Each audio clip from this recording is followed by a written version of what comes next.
그냥 조용히 눈 감고 빨리 가시라고요. 보험금도 이 집도 그리고 지훈 씨도 전부 다 제 것이 될 테니까. 매일같이 듣던 내 며느리 세리의 상냥한 목소리가 칼날처럼 차갑게 변해 있었습니다. 뇌졸중으로 쓰러진 후 저는 이 차가운 VIP 병실에 석 달째 누워 있었습니다.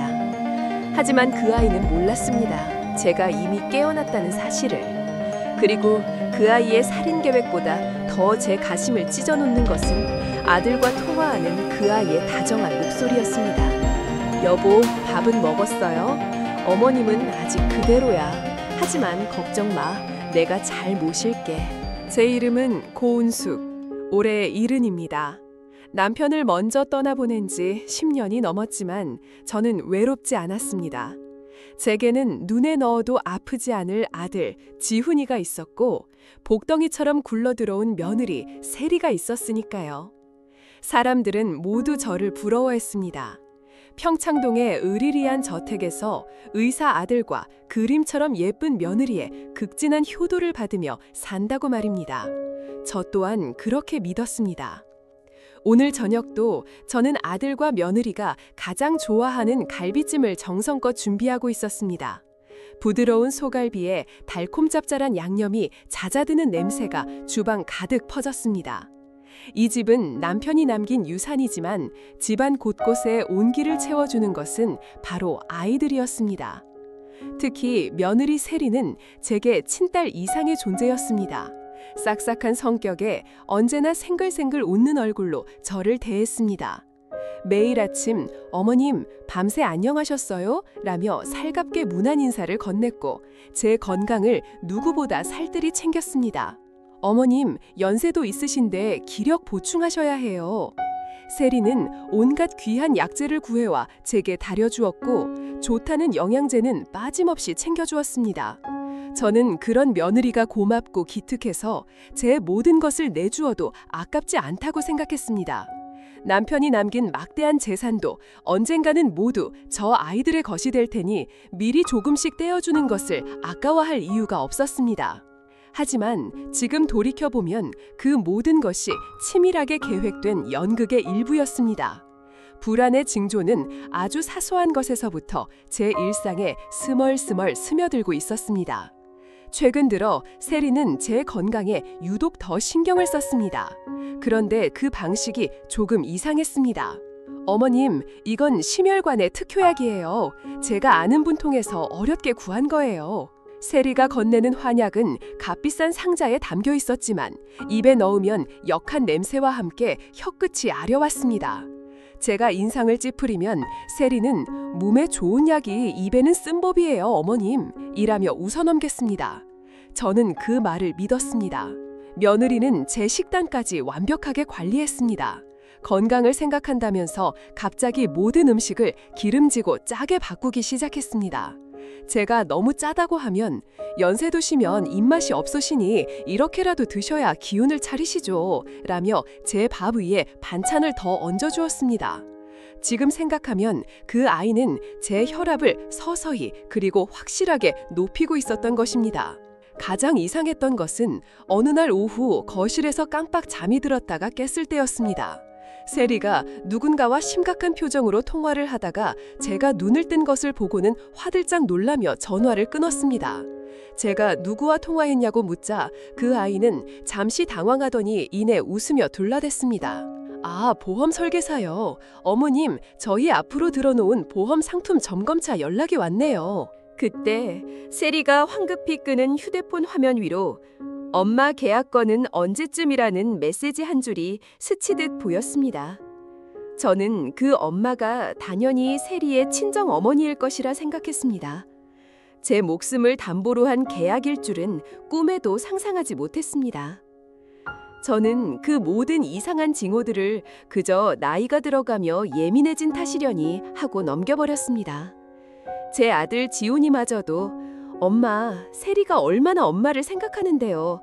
괜한 오해하지 마세요. 라며 아내의 편을 들었기 때문입니다. 저는 제 아들의 눈을 믿었습니다.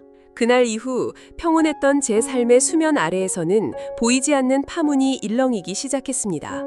세리의 완벽한 효심 뒤에 숨겨진 서늘한 이면을 저는 아주 조금씩 감지하고 있었습니다. 하지만 저는 애써 고개를 저었습니다. 평생 사람 보는 눈 하나는 자신 있다고 믿어왔는데 내 며느리를 의심하게 될 줄이야. 그것은 제 자신에 대한 배신처럼 느껴졌습니다. 세리의 관리는 더욱 교묘하고 집요해졌습니다. 그 아이는 겉으로는 저를 위했지만 실제로는 제 모든 것을 통제하려 했습니다. 가장 먼저 변한 것은 집안 사람들이었습니다. 20년 넘게 우리 집안일을 돌봐주었던 저와는 친자매나 다름없던 가정부 아주머니가 어느 날 갑자기 그만두었습니다. 사모님, 죄송해요. 이제는 고향에 내려가서 좀 쉬어야 할 것 같아요. 아주머니는 제 얼굴을 제대로 쳐다보지도 못한 채 황급히 짐을 싸서 나갔습니다. 저는 무언가 이상하다고 느꼈지만 며칠 뒤 세리가 데려온 새로운 가정부를 보고는 그 이유를 짐작할 수 있었습니다. 젊고 말수가 적은 그 가정부는 저보다는 세리의 눈치를 더 살폈습니다. 그녀는 저의 일거수일투족을 세리에게 보고하는 보이지 않는 감시자였습니다. 친구들과의 만남도 눈에 띄게 줄어들었습니다. 제가 동네 친구들과 잣죽이라도 한 그릇 먹고 들어온 날이면 세리는 걱정스러운 얼굴로 저를 맞았습니다. 어머님, 제가 얼마나 걱정했는지 아세요? 요즘 세상이 얼마나 흉흉한데요. 연세도 있으신데 혹시라도 밖에 나가셨다가 무슨 일이라도 생기면 어떡해요? 그 아이의 말은 지극히 합리적인 걱정처럼 들렸지만 그 이면에는 집 밖으로 나가지 말라는 차가운 경고가 숨어 있었습니다. 그 후로 제 친구들에게서 전화가 오면 세리가 먼저 받아 어머니께서 지금 몸이 안 좋으셔서 통화가 어려우시다며 일방적으로 끊어버리는 일이 잦아졌습니다. 저는 그렇게 세상과 서서히 고립되어 갔습니다. 가장 저를 불안하게 만들었던 것은 돈 문제였습니다.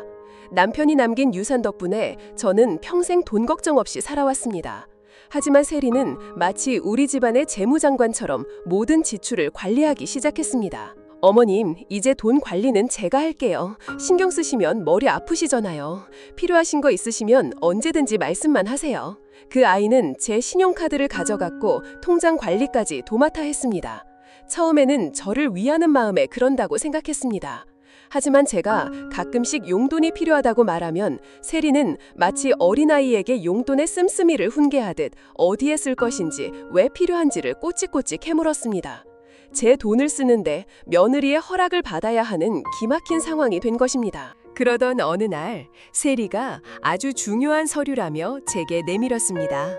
어머님, 이거 유언장 양식인데요. 요즘은 이렇게 미리 준비해두는 게 현명한 거래요.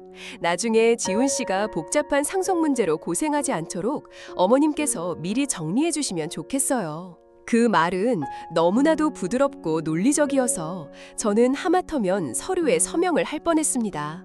하지만 유언장이라는 단어가 주는 섬뜩함에 저는 잠시 망설였습니다. 세리야, 내가 아직은 건강한데 벌써부터 이런 걸? 어머님, 사람 일이란 건 한치 앞도 모르는 거잖아요. 미리 준비해서 나쁠 건 없죠. 세리의 눈빛이 그 순간 아주 잠깐이지만 차갑게 빛나는 것을 저는 보았습니다. 저는 결국 몸이 좋지 않다는 핑계를 대고 서명을 미뤘습니다.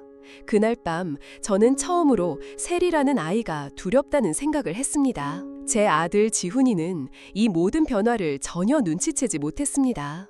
아니, 어쩌면 알면서도 모른 척 했는지도 모릅니다. 제 아들은 아내를 끔찍히도 사랑했습니다. 세리가 하는 말이라면 무엇이든 맹목적으로 믿었고 세리가 하는 행동이라면 무엇이든 옳다고 생각했습니다. 제가 용기를 내어 지훈아, 세리가 요즘 조금 이상한 것 같구나 라고 운을 떼면 아들은 언제나 아내의 편을 들었습니다. 엄마, 또 왜 그러세요? 세리가 얼마나 엄마를 생각하는데요. 엄마 건강 걱정해서 친구들 만나는 것도 말리고 돈 관리해주는 것도 다 엄마 편하시라고 하는 거잖아요. 그 아이는 아내의 모든 행동을 효심이라는 이름으로 포장해 주었습니다.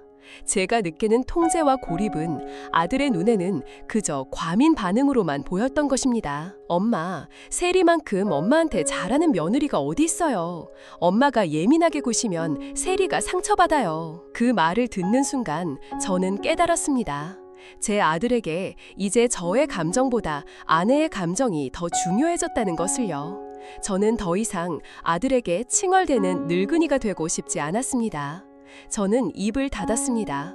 그리고 혼자서 이 거대한 저택 안에 섬처럼 갇혀 서서히 조여오는 불안과 외로움을 견뎌내야 했습니다. 그 무렵부터 제 건강은 눈에 띄게 나빠지기 시작했습니다. 밤에는 잠을 이룰 수 없었고 낮에는 늘 머리가 띵하고 어지러웠습니다. 가슴이 답답하고 계단을 오를 때면 숨이 턱까지 차올랐습니다. 병원에 가보자고 했지만 세리는 그때마다 저를 말렸습니다. 어머님, 병원 가봤자 스트레스만 더 받으세요. 제가 잘 아는 한의원에서 기력 보강에 좋은 보약을 지어다 드릴게요. 세리가 지어온 한약은 유독 쓰고 향이 강했습니다. 저는 억지로 그것을 삼키며 이것 또한 며느리의 정성이라고 스스로를 위로했습니다. 하지만 약을 먹을수록 제 몸은 점점 더 쇠약해져 갔습니다. 지금 돌이켜보면 그 모든 것이 계획의 일부였습니다. 세리는 저를 병들게 만들고 있었습니다. 제 건강을 악화시켜 자연스럽게 죽음에 이르게 하려는 소리없는 살인을 저지르고 있었던 것입니다. 제가 만약 그때 병원에 갔더라면 제 몸에서 서서히 퍼지고 있던 독극물의 흔적을 발견했을지도 모릅니다. 하지만 저는 아들의 무관심과 며느리의 완벽한 연기 속에서 아무것도 알지 못한 채 죽음의 문턱으로 한 걸음씩 다가가고 있었습니다. 그러던 어느 날 지훈이가 지방 학회 때문에 며칠간 집을 비우게 되었습니다.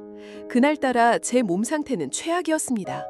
저는 세리에게 병원에 데려가 달라고 간곡히 부탁했습니다.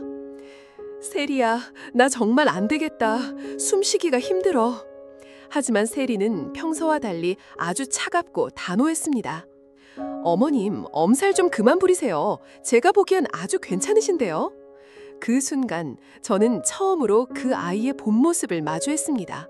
상냥한 미소 뒤에 숨겨져 있던 얼음처럼 차가운 무관심. 저는 충격을 받아 아무 말도 하지 못했습니다. 그리고 그날 밤 제 인생을 송두리째 바꿔놓은 그 끔찍한 사건이 일어나고야 말았습니다. 그날 밤 폭풍우가 몰아쳤습니다. 창밖에서는 세찬 비바람이 낡은 창문을 두들겼고 간간히 터지는 찬동 소리가 거대한 저택을 뒤흔들었습니다. 지훈이는 출장을 떠나고 없었고 집안에는 저와 며느리 세리 그리고 새로운 가정부 단 3사람뿐이었습니다.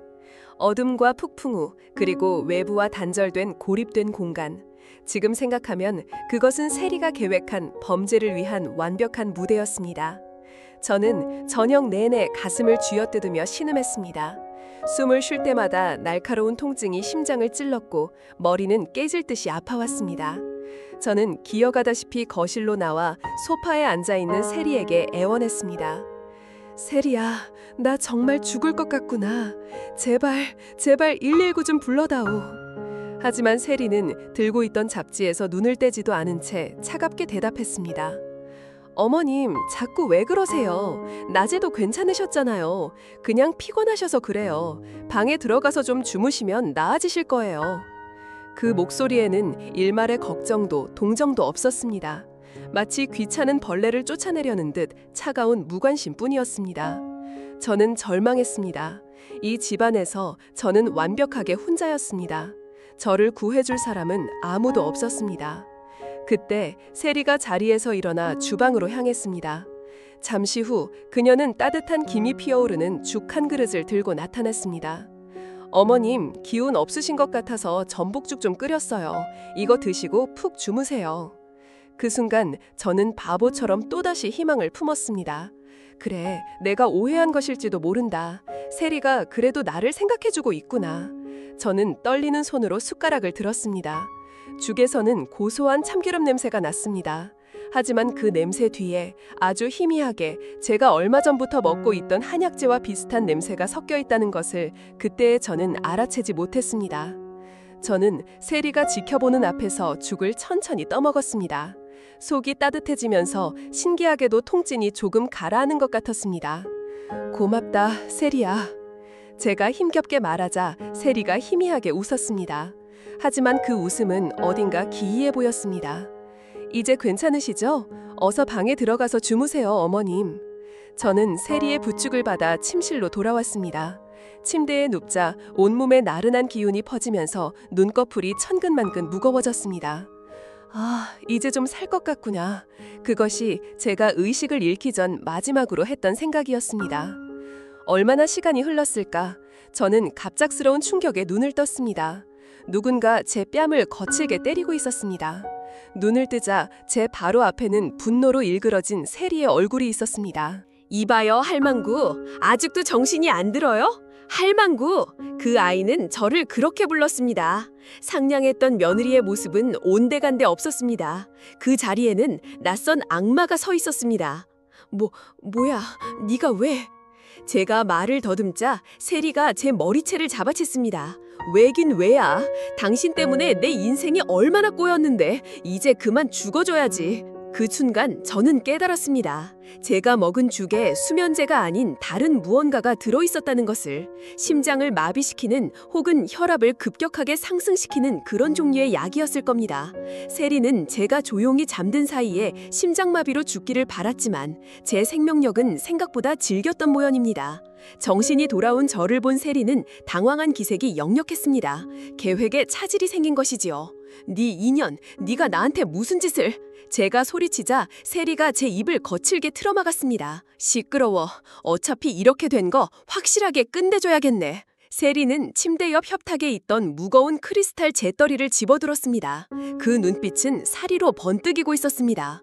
저는 죽음의 공포 앞에서 필사적으로 발버둥 쳤습니다. 하지만 약 기운 때문에 몸에 힘이 들어가지 않았습니다. 바로 그때였습니다. 사모님, 문 밖에서 새로운 가정부의 목소리가 들렸습니다. 세리가 움찔하며 동작을 멈췄습니다. 왜? 무슨 일이야? 그게 아까부터 사모님 방에서 이상한 소리가 들려서요. 괜찮으신지? 세리가 짜증스럽게 소리쳤습니다. 괜찮으니까 신경 꺼! 어서 네 방으로 돌아가! 하지만 가정부는 물러서지 않았습니다. 안 되겠습니다. 도련님께 전화해서 말씀드려야겠습니다. 그 말에 세리의 얼굴이 하얗게 질렸습니다. 지훈이에게 이 상황을 들키는 것은 그녀의 계획의 최악의 시나리오였을 겁니다. 세리는 재떨이를 내려놓고 잠시 무언가를 생각하더니 이내 표정을 바꾸었습니다. 그리고는 갑자기 비명을 지르기 시작했습니다. 깍! 어머님, 왜 이러세요? 정신 차리세요, 어머님! 세리는 순식간에 정신 나간 시어머니에게 공격당하는 비련의 며느리로 돌변했습니다. 그녀는 제 몸을 밀치고 방 밖으로 뛰쳐나가며 소리쳤습니다. 도와주세요. 어머님이 갑자기 저를 공격하세요. 이 모든 것이 단 몇 초 만에 벌어진 일이었습니다. 저는 침대 위에 쓰러진 채 그 기가 막힌 연극을 멍하니 바라볼 수밖에 없었습니다. 잠시 후 가정부가 달려들어왔고 제 상태를 보더니 경악하며 119에 신고를 했습니다. 구급차가 도착하고 저는 들것에 실려 병원으로 옮겨졌습니다. 응급실로 실려가는 내내 제 옆에서는 세리가 눈물을 쏟아내며 제 손을 잡고 있었습니다. 어머님, 제발 눈 좀 떠보세요. 제가 잘못했어요. 그 완벽한 연기 앞에서 응급대원 일과 의사들은 모두 그녀를 효심 지극한 며느리라고 생각했습니다. 제가 정신을 잃기 직전 제 귓가에 세리가 나지막이 속삭이는 소리가 들렸습니다. 그 목소리는 악마의 저주와도 같았습니다. 아쉽게 됐네요, 어머님. 하지만 걱정 마세요. 병원에서도 제가 정성껏 돌봐드릴 테니까요. 시간은 의미 없이 흘러갔습니다. 제 세상은 온통 하얀색이었습니다. 하얀 천장, 하얀 벽, 하얀 침대 시트, 그리고 제 몸을 감싸고 있는 소독약 냄새와 규칙적으로 울리는 기계음 소리가 제 세상의 전부였습니다. 의사들은 제가 식물인간 상태라고 진단했습니다.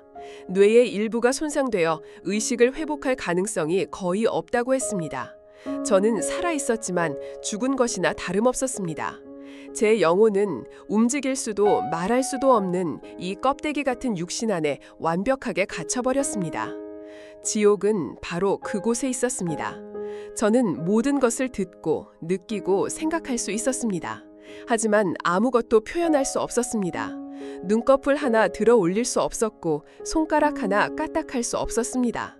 살려달라고, 저 여자가 나를 죽이려 한다고 비명을 지르고 싶었지만 목구멍에서는 아무런 소리도 나오지 않았습니다.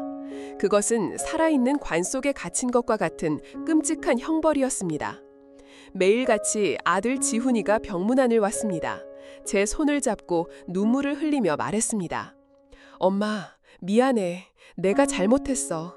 엄마가 아픈 동안 내가 너무 무심했어. 제발 일어나, 엄마. 아들의 진심 어린 후회와 눈물에 제 마음은 갈갈이 찢어졌습니다. 아들아, 속지 마라. 네 옆에 있는 저 여자가 악마다. 그렇게 소리치고 싶었지만 저는 그저 차가운 침묵으로 아들의 슬픔을 마주할 수밖에 없었습니다. 지훈이가 돌아가고 나면 병실에는 저와 세리 단 둘만이 남았습니다. 그때부터 세리의 진짜 연극이 시작되었습니다. 그녀는 더 이상 가면을 쓰지 않았습니다.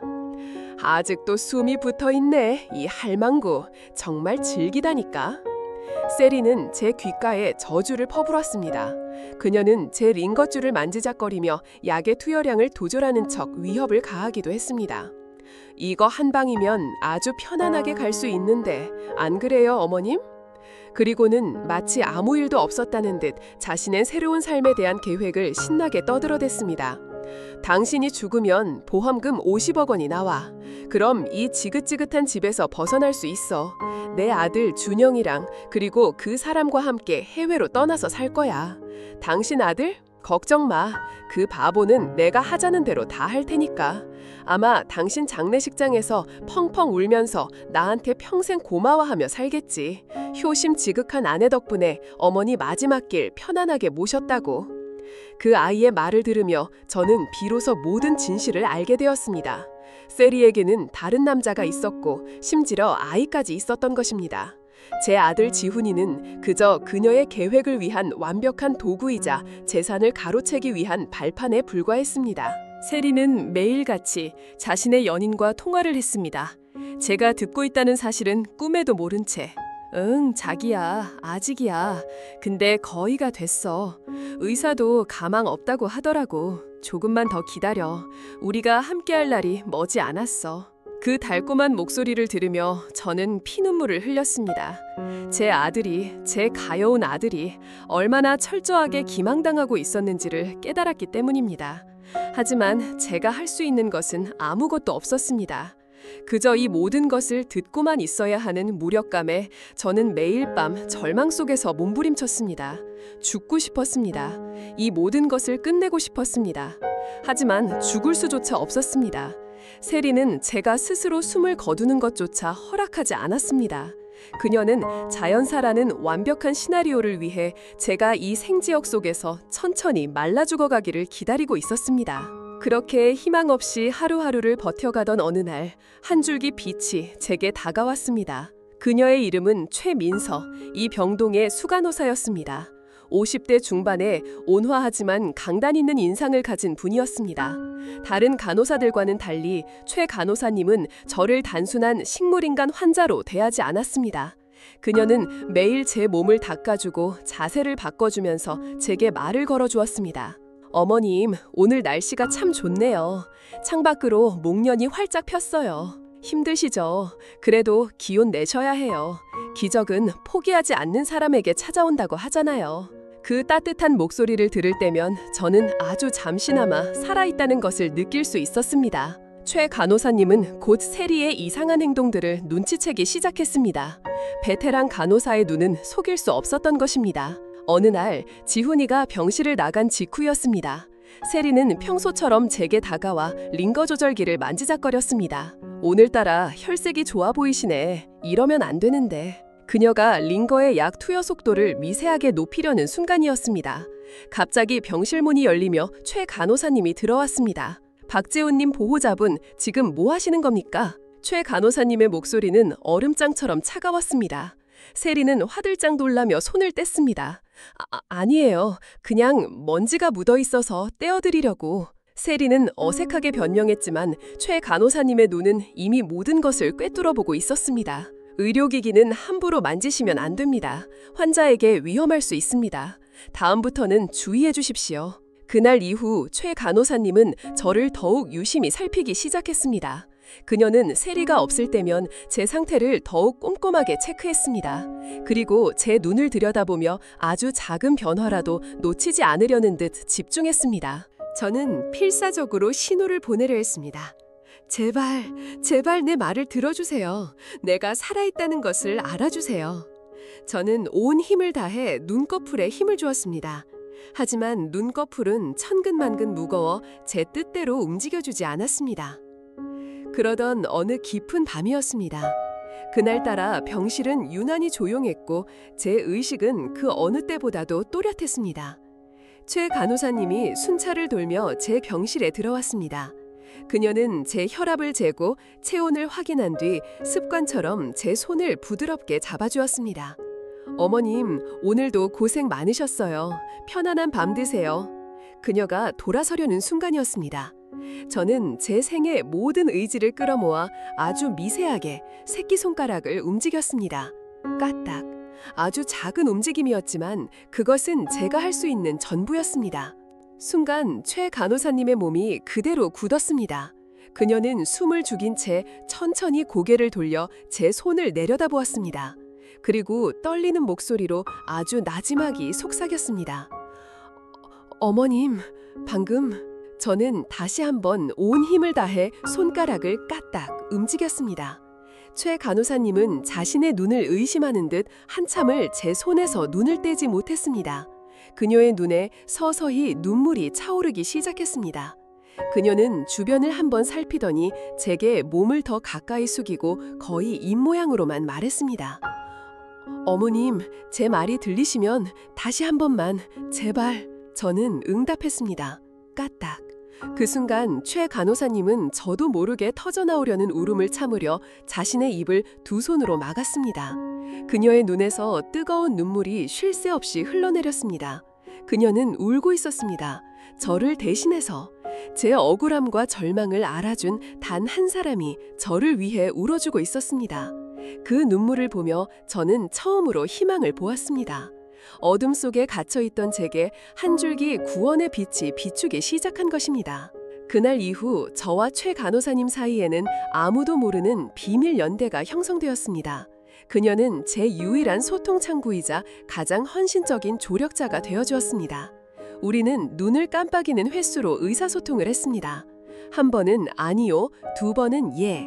그것은 아주 느리고 답답한 방식이었지만 저희에게는 세상 그 어떤 언어보다도 절실하고 명확한 소통이었습니다.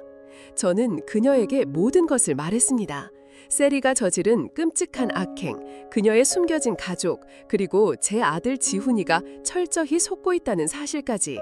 제 이야기를 듣는 내내 최 간호사님은 분노와 연민이 뒤섞인 표정으로 고개를 끄덕였습니다. 어머님, 걱정하지 마세요. 이제부터는 제가 어머님의 손과 발이 되어드리겠습니다. 최 간호사님은 약속을 지켰습니다. 그녀는 저를 위한 조용한 전쟁을 시작했습니다. 가장 먼저 그녀는 저를 위한 비밀 재활 치료를 시작했습니다. 모두가 잠든 깊은 밤, 그녀는 제 병실 문을 잠그고 제 굳어버린 팔과 다리를 주물러주며 근육을 풀어주었습니다. 어머님, 힘드시겠지만 조금만 참으세요. 다시 걸으셔야죠. 다시 일어나셔서 저 악마 같은 며느리에게 직접 벌을 주셔야죠. 그녀의 격려에 힘입어 저는 이를 악물고 고통을 참아냈습니다. 매일 밤 땀으로 온몸이 흠뻑 젖을 만큼 힘든 재활이 계속되었습니다. 아주 조금씩, 아주 느리게 제 몸의 감각이 돌아오기 시작했습니다. 처음에는 손가락 끝, 그 다음에는 발가락, 그리고 마침내 팔 전체를 미세하게나마 움직일 수 있게 되었습니다. 그것은 기적이었습니다. 포기하지 않는 의지가 만들어낸 인간 승리의 기적이었습니다. 동시에 최 간호사님은 세리의 악행에 대한 증거를 수집하기 시작했습니다. 그녀는 제 병실에 눈에 띄지 않는 곳 작은 화분 뒤에 초소형 녹음기를 설치했습니다. 녹음기는 세리가 혼자 있을 때 내뱉는 모든 저주와 악담, 그리고 그녀의 연인과 나누는 비밀스런 통화 내용까지 하나도 빠짐없이 담아냈습니다. 자기야, 그 할망구 아직도 안 죽었어. 정말 지긋지긋해. 조금만 더 기다려줘. 그 목소리를 녹음 파일로 다시 들을 때면 제 심장은 복수심으로 차갑게 타올랐습니다. 최 간호사님의 도움은 거기서 그치지 않았습니다. 그녀는 휴일에 자신의 오랜 친구라는 사설 탐정에게 부탁하여 세리의 뒷조사를 의뢰했습니다. 며칠 뒤 탐정은 충격적인 사진과 자료들을 가져왔습니다. 그 안에는 세리가 다른 남자, 그리고 처음 보는 어린 아이와 함께 마치 단란한 가족처럼 웃고 있는 사진들이 여러 장 있었습니다. 그들이 살고 있는 아파트의 주소와 아이의 이름과 나이까지 상세하게 적혀 있었습니다. 한세리, 저주받을 년. 저는 사진을 보며 소리 없는 분노를 터뜨렸습니다. 모든 준비는 끝나가고 있었습니다. 제 몸은 서서히 회복되고 있었고 세리의 죄를 입증할 증거들은 산더미처럼 쌓여가고 있었습니다. 이제 남은 것은 결정적인 한 방. 제 아들 지훈이의 눈앞에서 그 아이가 천사라고 믿었던 아내의 추악한 가면을 벗겨내는 일만이 남아 있었습니다. 저는 최 간호사님과 함께 마지막 계획을 세웠습니다. 그것은 아주 위험하지만 가장 확실한 방법이었습니다. 제가 기적적으로 회복되는 모습을 보여주고 그것의 위기감을 느낀 세리가 마지막 발악을 하도록 유도하는 것이었습니다. 어느 날 오후 지훈이와 세리가 함께 병문안을 왔을 때였습니다. 저는 계획대로 온 힘을 다해 제 오른손을 아주 조금 들어 올렸습니다. 엄마. 제 움직임을 본 지훈이의 눈이 믿을 수 없다는 듯 커졌습니다. 그는 울먹이며 제 손을 잡았습니다. 엄마, 내 말 들려? 엄마 정신이 돌아온 거야? 세리의 얼굴은 순간 하얗게 질렸습니다. 하지만 그녀는 곧바로 표정을 바꾸고 지훈이보다 더 감격한 척 연기를 했습니다. 어머님, 세상에 정말 기적이에요. 제가 손가락을 움직인 그날 이후 병실의 공기는 완전히 달라졌습니다. 아들 지훈이는 희망에 부풀었습니다. 매일같이 제 곁을 지키며 어린 시절의 이야기를 들려주고 옛날 사진들을 보여주며 제 기억을 되살리려 애썼습니다. 그는 제 손을 잡고 엄마 조금만 더 힘내, 거의 다 왔어 라며 눈물로 저를 격려했습니다. 그 순수한 아들의 모습을 볼 때마다 제 마음은 수천 개의 바늘로 찔리는 듯 아팠습니다. 이 아이가 곧 마주하게 될 진실의 무게가 과연 감당할 수 있을 만큼일까? 반면 며느리 세리는 극도의 불안과 초조함에 휩싸였습니다. 그녀는 지훈이가 있을 때면 누구보다 기뻐하며 제 회복을 응원하는 척했지만 그 가면 뒤의 얼굴은 공포로 일그러져 있었습니다. 죽어야 할 사람이 기적처럼 살아 돌아오고 있다는 사실이 그녀에게는 사형 선고나 다름없었을 겁니다. 저와 최 간호사님의 비밀스러운 전쟁은 더욱 치밀하고 은밀하게 진행되었습니다. 밤마다 이어지는 재활 치료의 강도는 점점 높아졌습니다. 처음에는 손가락을 움직이는 것에서 시작하여 손목을 돌리고 팔을 들어 올리는 연습을 했습니다. 뼈마디가 끊어질 듯한 고통이 따랐지만 저는 이를 악물고 버텼습니다. 복수심은 그 어떤 진통제보다도 강력한 약이었습니다. 어느 날 밤 저는 최 간호사님의 부축을 받아 석 달 만에 처음으로 침대에서 내려와 제 발로 바닥을 딛고 섰습니다. 다리가 후들거리고 온몸이 떨렸지만 제 발이 다시 땅에 닿았다는 그 감격은 이루 말할 수 없었습니다. 저는 아기처럼 한 걸음 한 걸음 위태롭게 내디뎠습니다. 그 한 걸음은 제 새로운 인생을 향한 그리고 세리를 향한 심판을 향한 위대한 첫걸음이었습니다. 증거 수집도 막바지에 이르렀습니다.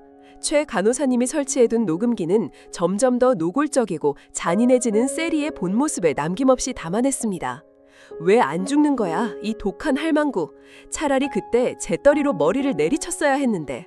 자기야, 계획에 차질이 생겼어. 그 여자가 깨어나려고 해. 어떻게든 막아야 해. 다음 주에 지훈 씨 없을 때 내가 마지막으로 한번 시도해볼게. 이번에는 절대 실수하지 않을 거야. 세리는 연인과의 통화에서 다시 한번 저를 해칠 계획을 꾸미고 있었습니다.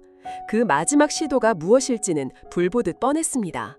약물 과다 투여 혹은 기계 오작동으로 위장한 살인. 저는 그들이 움직일 말만을 기다렸습니다. 사설 탐정은 세리의 숨겨진 가족에 대한 더 깊숙한 정보들을 가져왔습니다. 세리의 연인은 겉으로는 평범한 금융 컨설턴트 행세를 하고 있었지만 실제로는 상습적인 보험 사기 전과를 가진 전문 사기꾼이었습니다. 그의 이름은 차승우였습니다. 더욱 충격적인 사실은 그가 바로 1년 전 제 이름으로 된 50억 원짜리 생면보험 계약을 담당했던 바로 그 설계사였다는 것입니다. 모든 조각이 맞춰졌습니다. 이것은 세리 혼자만의 범행이 아니었습니다. 처음부터 전문가가 개입된 치밀하게 계획된 범죄였습니다.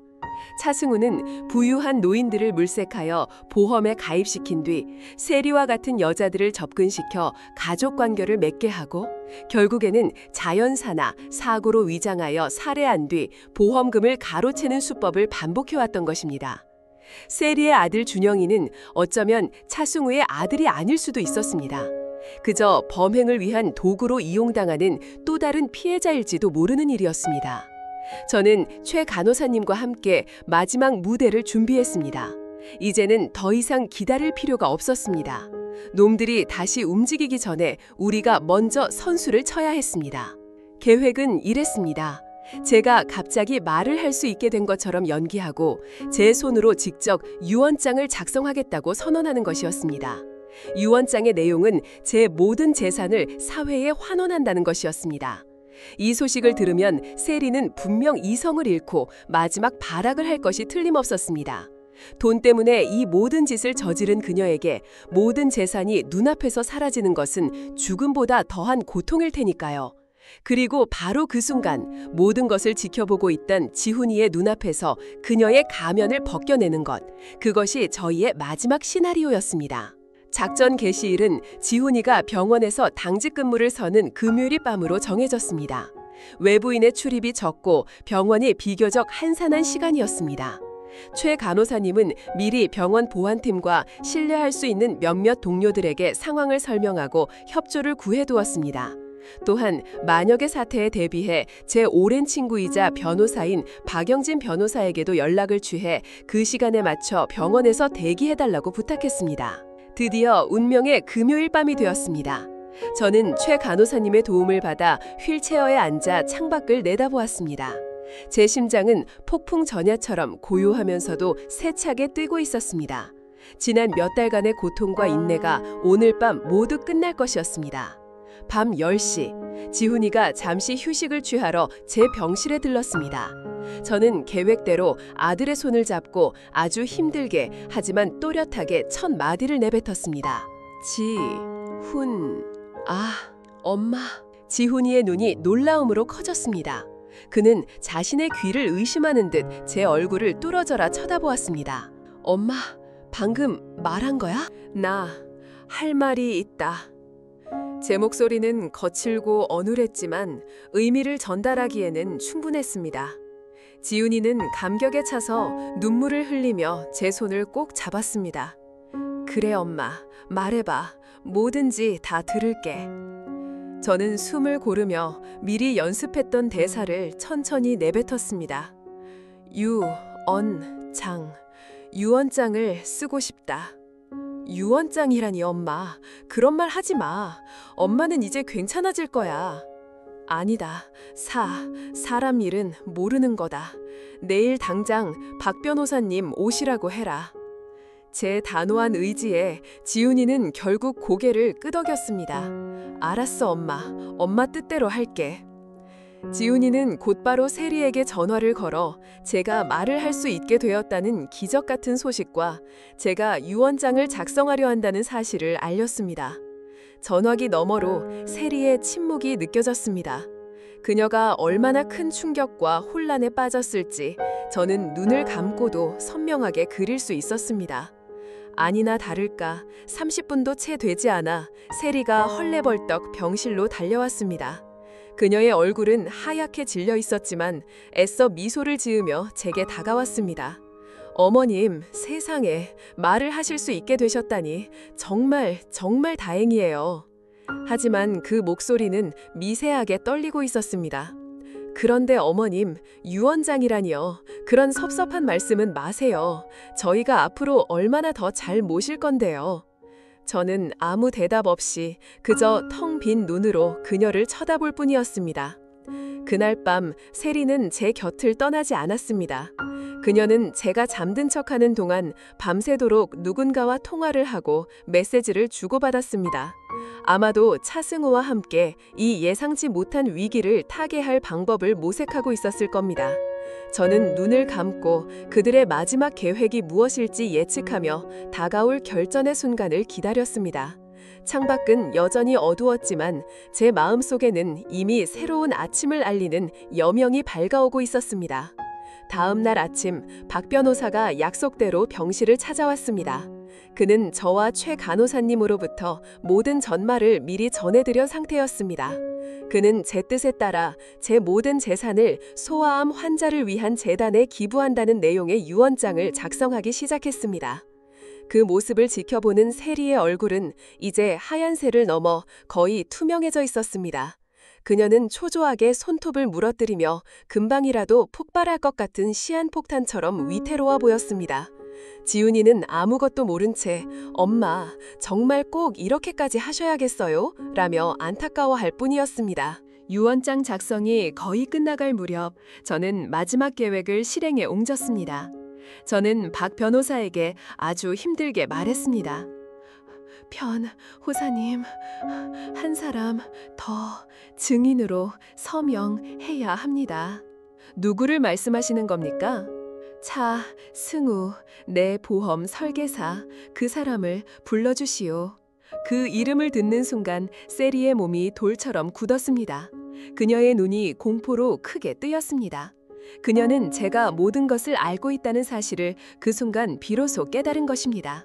지훈이가 의아한 표정으로 물었습니다. 엄마, 차승우 씨는 왜요? 네, 마지막 은인이니까. 차승우라는 이름이 제 입에서 나오는 순간 병실 안의 공기는 날카로운 유리 조각처럼 변했습니다. 시간은 멈춘 듯했고 오직 제 심전도 기계의 규칙적인 신호음만이 그 정적을 위태롭게 가르고 있었습니다.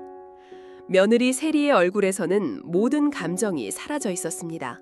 그것은 놀라움이나 당황이 아니었습니다. 모든 것을 체념한 자의 텅 비고 공허한 표정이었습니다. 그녀는 자신이 얼마나 완벽하게 패배했는지를 그 순간 깨달은 것입니다.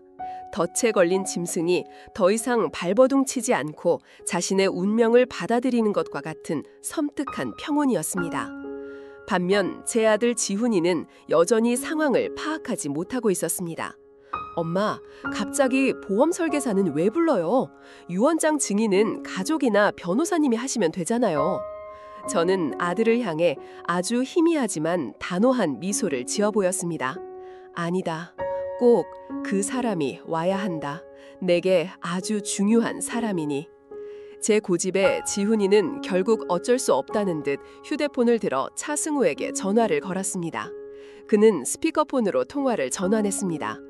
여보세요, 차승우 씨. 저 박조은입니다. 아, 박 선생님, 안녕하십니까? 어쩐 일이십니까? 차승우의 목소리는 제가 녹음 파일을 통해 수없이 들었던 그 목소리였습니다. 능숙하고 자신감 넘치며 듣는 사람을 편안하게 만드는 전문 사기꾼의 목소리. 다름이 아니라 저희 어머님께서 갑자기 차승우 씨를 좀 뵙자고 하셔서요. 유언장을 작성하시는데 증인으로 꼭 와주셨으면 한다고. 전화기 너머로 아주 짧은 침묵이 흘렀습니다. 그 짧은 순간 차승우의 머릿속에서는 수만 가지 계산이 오고 갔을 겁니다. 왜 갑자기 나를? 혹시 모든 것이 발각되었나? 아니야, 그럴 리 없어. 이건 기회일지도 몰라. 아, 그러십니까? 어르신께서 저를요? 물론입니다. 영광입니다.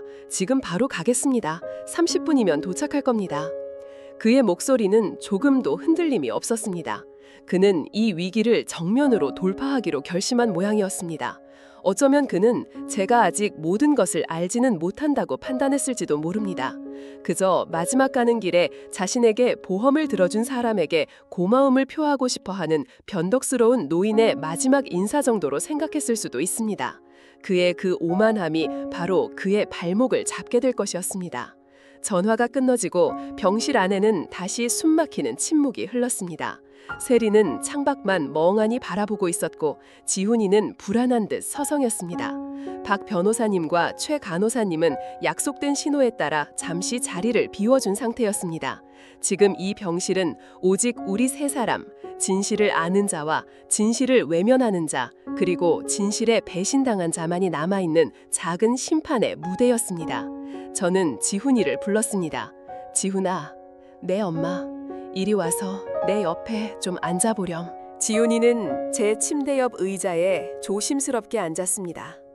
저는 힘겹게 손을 뻗어 아들의 손을 잡았습니다. 아들의 손은 따뜻했지만 그 온기가 제 마음에까지 닿지는 않았습니다. 지훈아, 너는 세리를 사랑하느냐? 네? 엄마, 갑자기 그건 왜? 대답하거라. 네, 사랑해요. 세상에서 가장 사랑해요. 그래. 저는 눈을 감았습니다. 아들의 순수한 사랑이 너무나도 눈부셔서 동시에 너무나도 아팠습니다. 만약에 말이다. 세리가 엄마가 생각하는 그런 사람이 아니라면 너는 어찌하겠느냐? 엄마, 자꾸 왜 그러세요? 세리가 뭘 어쨌다고요? 만약에 세리가 나를 죽이려 했다면 너는 어찌하겠느냐? 제 말에 지훈이의 얼굴이 굳어졌습니다. 그는 제 손을 뿌리치며 자리에서 일어났습니다. 엄마, 지금 제정신이세요? 어떻게 그런 끔찍한 말을 하세요? 세리가 들으면 얼마나 상처받겠어요. 엄마가 쓰러지신 이후로 저 사람이 얼마나 헌신적으로 엄마를 간호했는데 잠도 제대로 못 자고 매일 눈물로 밤을 지새운 사람이에요. 그렇지. 아주 헌신적이었지. 제 목소리에는 저 자신도 놀랄 만큼 깊은 냉소가 담겨 있었습니다. 엄마, 실망이에요. 병이 나으시니 이제 며느리를 잡으시려는 거예요? 제발 그러지 마세요. 지훈이는 저를 원망스러운 눈으로 바라보았습니다. 그의 눈에는 제가 마치 힘들게 회복되자마자 착한 며느리를 시기하고 괴롭히려는 못된 시어머니로 비치는 듯했습니다. 그 순간 저는 깨달았습니다. 제 아들은 이미 제 아들이 아니었습니다. 그는 한세리라는 여자의 남편일 뿐이었습니다. 진실을 말해도 그는 결코 믿지 않을 것이었습니다. 그는 스스로의 눈으로 지옥을 확인하기 전까지는 결코 그 달콤한 꿈에서 깨어나지 못할 것이었습니다. 똑똑, 그때 병실 문을 두드리는 소리가 났습니다. 오늘의 마지막 주인공 차승우가 도착한 것이었습니다. 들어오세요. 지훈이가 문을 열자 멀끔한 정장 차림의 차승우가 환한 미소를 지으며 안으로 들어섰습니다. 그의 손에는 커다란 과일 바구니가 들려 있었습니다. 어르신, 찾아뵈었습니다. 말씀은 전에 들었습니다. 몸이 많이 편찮으시다고 들었는데 이렇게 의식을 되찾으셨다니 정말 다행입니다. 그는 제 침대 옆으로 다가와 제 손을 잡으며 위선을 떨었습니다. 저는 그의 손을 뿌리치지 않았습니다. 대신 그의 눈을 똑바로 쳐다보며 아주 천천히 그리고 또렷하게 말했습니다. 덕분에요. 선생 덕분에 내가 이렇게 살아 돌아왔소. 제 말에 차승우의 미소가 순간 미세하게 굳어지는 것을 저는 놓치지 않았습니다. 어르신, 과찬의 말씀입니다. 아니요. 선생이 내게 들어준 그 50억 원짜리 생명보험이 나를 살린 게요. 저승사자도 돈 앞에서는 어쩔 수 없었던 모양이야. 이 집 병실 안의 그 누구도 제 말이 그저 노인의 농담이 아니라는 것을 모르는 사람은 없었습니다.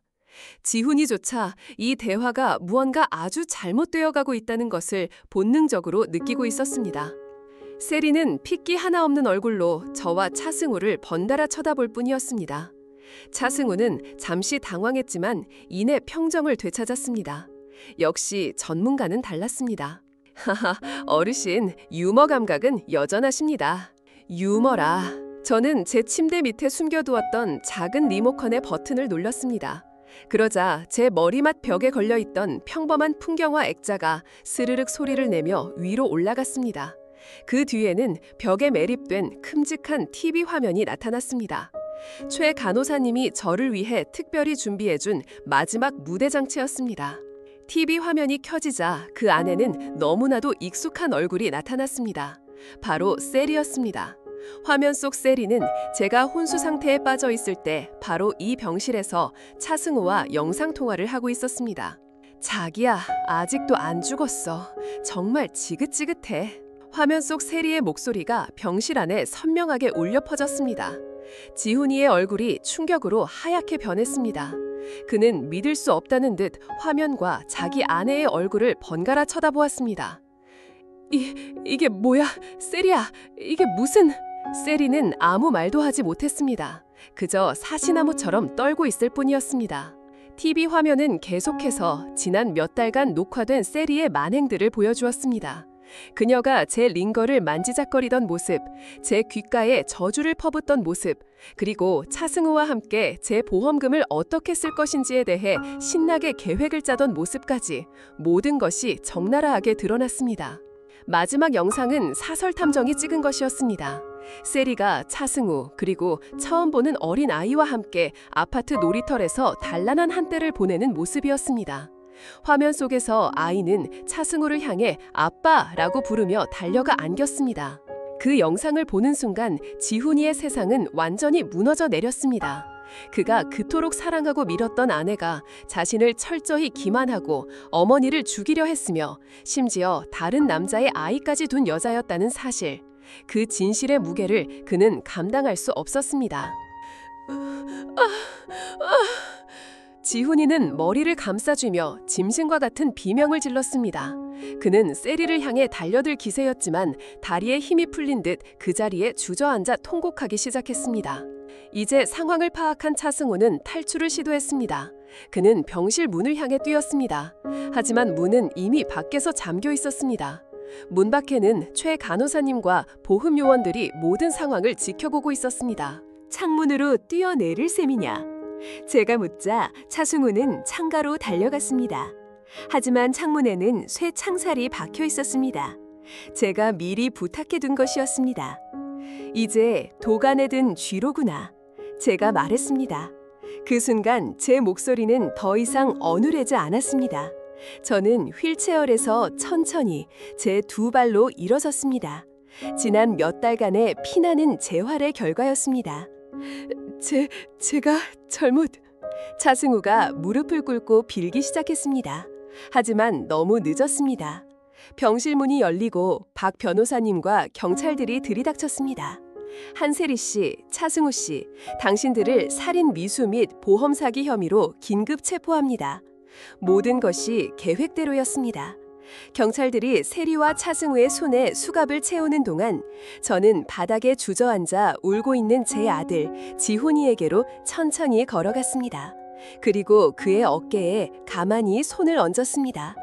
이제 이 모든 상처를 보듬고 새로운 삶을 시작해야 할 시간이었습니다. 지독하게 길었던 밤이 지나고 마침내 아침이 오고 있었습니다. 병실에서의 아수라장이 끝나고 한세리와 차승우는 경찰에 연행되었습니다. 텅 빈 병실에는 깨진 유리 조각처럼 부서져 버린 진실의 파편들만이 흩어져 있었습니다. 바닥에 주저앉아 넋을 잃고 있던 아들 지훈이를 저는 말없이 일으켜 세웠습니다. 아들의 눈은 초점을 잃고 허공을 헤매고 있었습니다. 자신이 밀었던 세상 전체가 한순간에 무너져 내린 사람의 눈이었습니다. 그날 이후 법적인 절차가 시작되었습니다. 재판이 열리기 전까지 저는 수없이 경찰서와 검찰청 그리고 변호사 사무실을 오가야 했습니다. 제 건강은 아직 완전히 회복되지 않았지만 저는 조금도 쉬지 않았습니다. 이 지독한 연극의 마지막 막을 제 손으로 직접 내려야만 했습니다. 한세리와 차승우의 범행은 생각보다 훨씬 더 추악하고 거대했습니다. 경찰 조사 과정에서 두 사람이 저지른 과거의 범죄들이 속속들이 드러났습니다. 차승우는 이미 저 이전에도 두 건의 유사한 보험 사기 및 살인 미수 사건을 저질렀던 전문 범죄자였습니다. 그는 주로 남편과 사별하고 막대한 유산을 상속받은 부유한 노년 여성들을 목표로 삼았습니다. 그리고 한세리와 같은 젊고 아름다운 여성들을 이용해 아들이나 간병인으로 위장 접근시켜 신뢰를 얻은 뒤 재산을 빼돌리고 살해하려 했던 것입니다. 한세리는 그의 가장 유능하고 잔인한 파트너였습니다. 제 사건은 그들의 연쇄 범죄에 마침표를 찍는 결정적인 계기가 되었습니다. 제가 살아 돌아온 것이 그들의 완벽했던 범죄 제국을 무너뜨린 첫 번째 균열이었던 셈입니다. 재판이 열리는 날 법정은 기자들과 방청객들로 가득 찼습니다. 저는 증인석에 섰습니다. 피고인석에 나란히 앉아있는 한세리와 차승우 그리고 그들 옆에서 고개를 떨구고 있는 제 아들 지훈이의 모습을 저는 담담한 눈으로 바라보았습니다. 지훈이는 아내의 범행을 방조하고 묵인했다는 혐의로 불구속 상태에서 재판을 받고 있었습니다. 제가 증언을 시작하자 법정은 물을 끼얹은 듯 조용해졌습니다. 저는 지난 몇 달간 혼수 상태의 제 육신에 갇혀 들어야 했던 며느리의 잔인한 독백들, 저를 죽이기 위한 그들의 치밀한 계획, 그리고 그 모든 것을 알면서도 아들을 속여야 했던 제 고통스러운 심정을 차분하고 명확하게 진술했습니다. 제 목소리는 떨리지 않았습니다. 제 증언은 억울하게 죽어간 다른 피해자들의 목소리였습니다. 준엄한 심판의 목소리였습니다. 제가 증언을 마치고 자리로 돌아오자 최 간호사님이 제 손을 꼭 잡아주었습니다. 그녀의 손은 따뜻했습니다. 재판 내내 지훈이는 단 한 번도 고개를 들지 못했습니다. 그는 자신의 어리석음과 무지함이 어머니를 죽음의 문턱까지 몰고 갔다는 사실에 깊은 죄책감과 절망에 빠져 있었습니다. 그는 변호사의 모든 질문에 제가 죄인입니다. 모든 것이 제 탓입니다. 라는 말만 반복할 뿐이었습니다. 반면 한세리와 차승우는 마지막까지 뻔뻔했습니다. 그들은 모든 혐의를 부인하며 제가 치매에 걸려 망상을 하고 있다고 주장했습니다.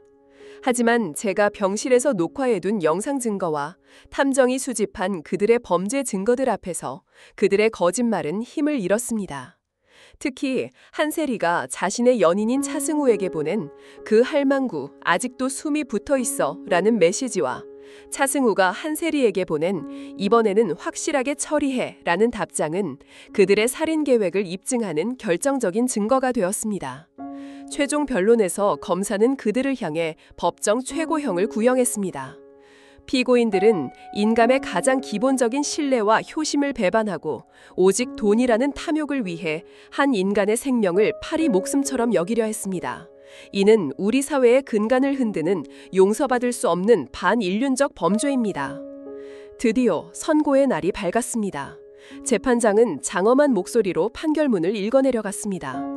피고인 차승우, 상습 살인 미수 및 사기죄를 적용하여 무기징역에 처한다. 피고인 한세리, 존속 살해 미수 및 사기 공모죄를 적용하여 징역 25년형에 처한다. 방청석에서 탄식이 터져나왔습니다. 한세리는 판결을 듣는 순간 실성한 사람처럼 비명을 지르며 발버둥 쳤지만 교도관들에게 끌려나갔습니다.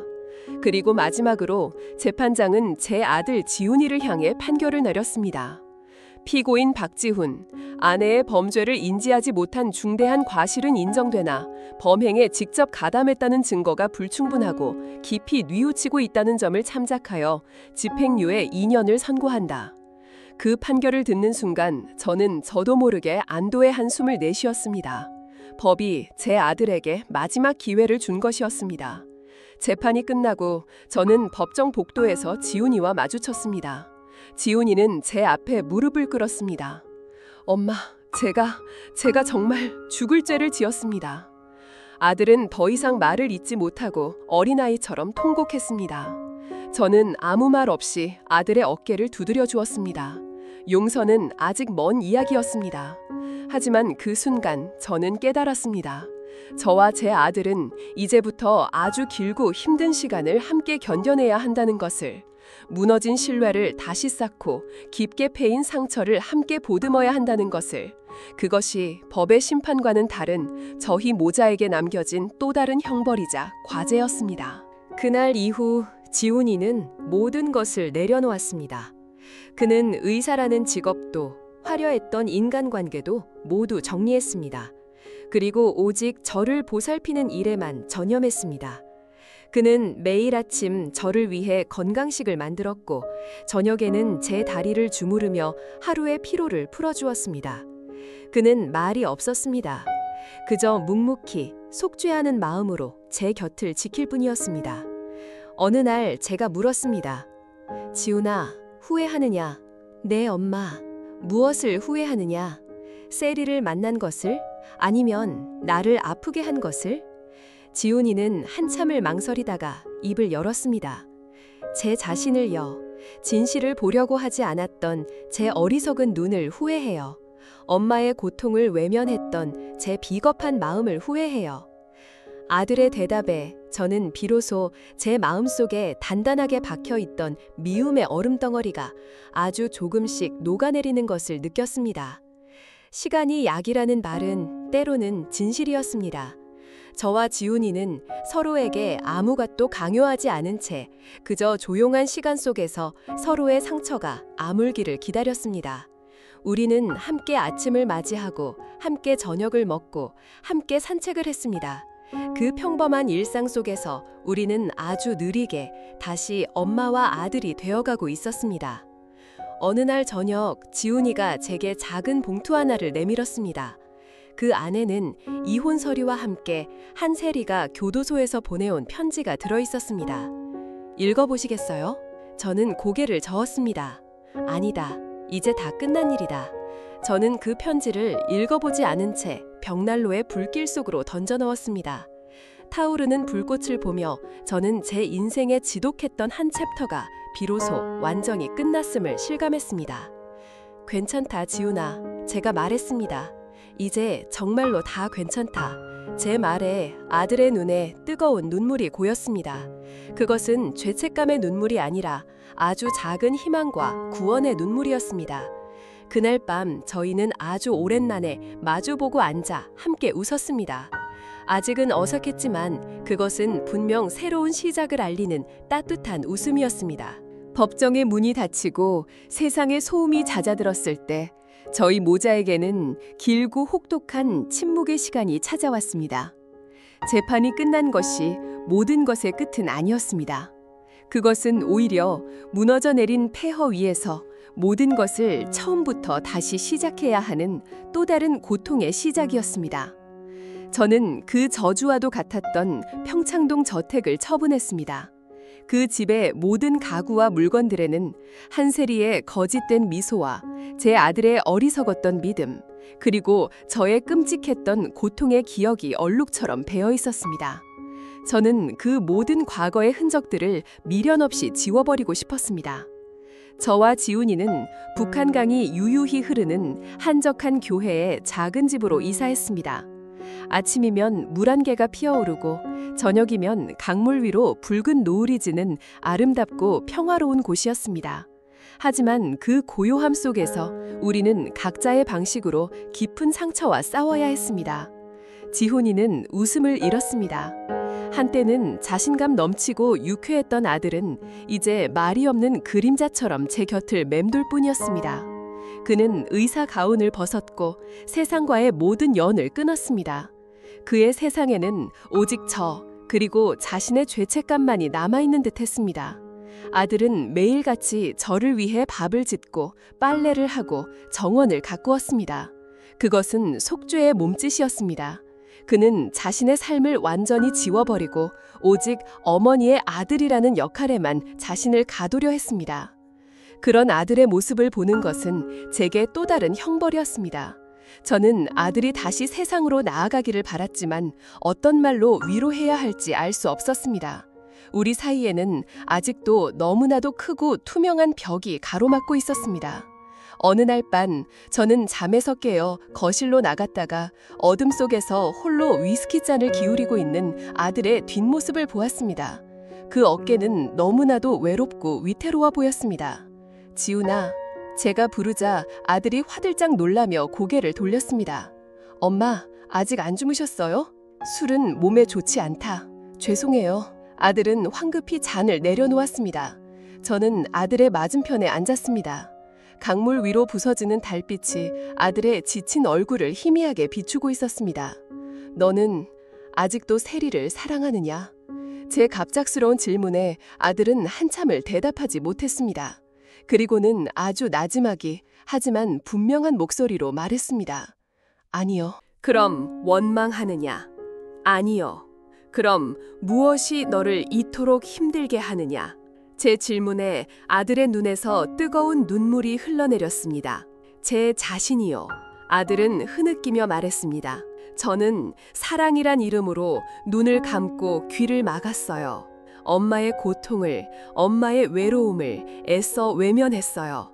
저는 아들로서도, 의사로서도, 인간으로서도 자격이 없는 놈이에요. 그 진실한 고백 앞에서 저는 비로소 깨달았습니다. 제 아들이 기나긴 어둠의 터널을 지나 비로소 진실과 마주하고 있다는 것을.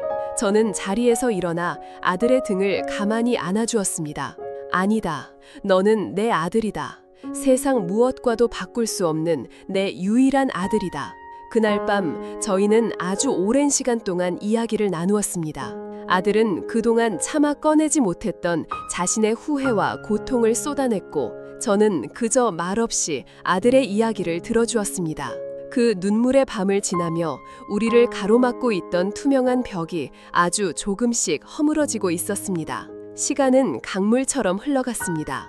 봄이 가고 여름이 오고 또다시 가을이 찾아왔습니다. 지훈이는 조금씩 변하기 시작했습니다. 그는 집 앞에 작은 텃밭을 가꾸기 시작했고 동네 도서관에서 의료 봉사에 관한 책들을 빌려와 읽었습니다. 그리고 어느 날 제게 조심스럽게 말했습니다. 엄마, 저 다시 시작해보고 싶어요. 무엇을? 의사로서의 삶이요. 돈이나 명예를 위한 의사가 아니라 정말로 아픈 사람들을 돕는 그런 의사가 되고 싶어요. 저는 아무 말 없이 아들의 손을 꼭 잡아주었습니다.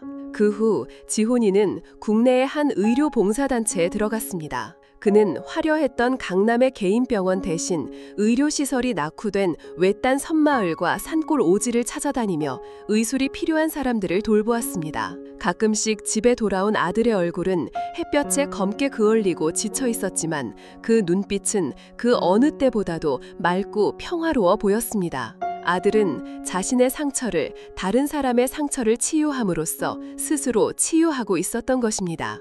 저는 혼자 남은 집에서 저만의 새로운 삶을 시작했습니다. 저는 제가 받은 막대한 재산을 의미 있는 곳에 사용하기로 결심했습니다. 저는 남편과 제 이름을 따서 고은숙 박진호 재단을 설립했습니다. 그리고 그 재단을 통해 저처럼 배우자에게 버림받거나 자식에게 상처 입은 노인들을 위한 쉼터를 짓기 시작했습니다. 법률 상담과 심리치료를 지원하고 새로운 삶을 시작할 수 있도록 직업 교육도 제공하는 그런 따뜻한 보금자리였습니다. 쉼터가 완공되던 날 저는 그곳을 찾아온 많은 분들의 손을 잡고 함께 울고 웃었습니다. 그들의 주름진 얼굴과 상처 입은 이야기 속에서 저는 제 자신의 과거를 보았고 또한 새로운 희망을 보았습니다. 제 개인적인 복수는 끝났지만 더 넓은 세상의 불의와 싸우는 저의 새로운 전쟁은 이제 막 시작된 것이었습니다. 어느덧 세월이 흘러 제 머리 위에도 하얀 서리가 짙게 내려앉았습니다. 지훈이는 이제 국내뿐만 아니라 아프리카의 작은 나라까지 찾아가 의료 봉사를 하는 존경받는 의사가 되어 있었습니다. 우리는 자주 만나지는 못했지만 마음만은 그 어느 때보다도 가깝게 연결되어 있었습니다. 어느 날 아프리카에서 아들의 편지가 도착했습니다.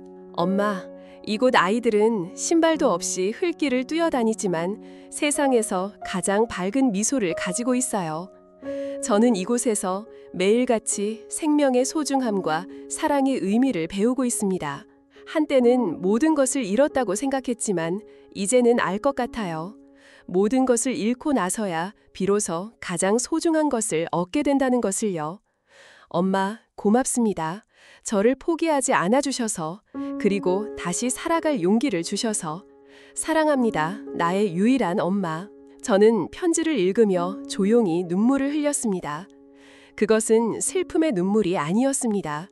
감사와 기쁨과 그리고 완전한 용서의 눈물이었습니다. 그날 저녁 저는 홀로 강가에 나가 노을을 바라보았습니다. 붉게 타오르는 저녁 노을이 마치 제 치열했던 삶의 마지막 페이지를 장식해주는 것 같았습니다. 배신과 분노로 시작되었던 제 이야기는 이제 용서와 사랑 그리고 새로운 희망으로 끝나가고 있었습니다. 저는 더 이상 과거의 악몽에 얽매이지 않았습니다. 제 삶에 닥쳤던 그 끔찍한 불행은 저를 파괴하는 대신 저를 더 강하고 지혜로운 사람으로 만들었습니다. 그리고 제게 진정한 가족의 의미와 사랑의 본질을 가르쳐 주었습니다. 저는 집으로 돌아와 오래된 앨범을 꺼냈습니다. 그리고 한때는 쳐다보기도 싫었던 지훈이와 한세리의 결혼 사진을 꺼내들었습니다. 사진 속에서 그들은 세상에서 가장 행복한 미소를 짓고 있었습니다. 저는 그 사진을 더 이상 증오 없이 그저 덤덤하게 바라볼 수 있었습니다. 그리고 조용히 불길 속으로 던져넣었습니다. 이제 정말로 모든 것을 떠나보낼 시간이었습니다. 창밖으로 새로운 밤이 찾아오고 있었습니다. 하늘에는 별들이 하나 둘씩 떠오르기 시작했습니다. 제 마음에도 새로운 별 하나가 떠올랐습니다. 그것은 평화라는 이름의 작지만 영원히 빛날 별이었습니다. 길고 길었던 복수는 끝났고 제 영혼은 마침내 완전한 자유를 얻었습니다.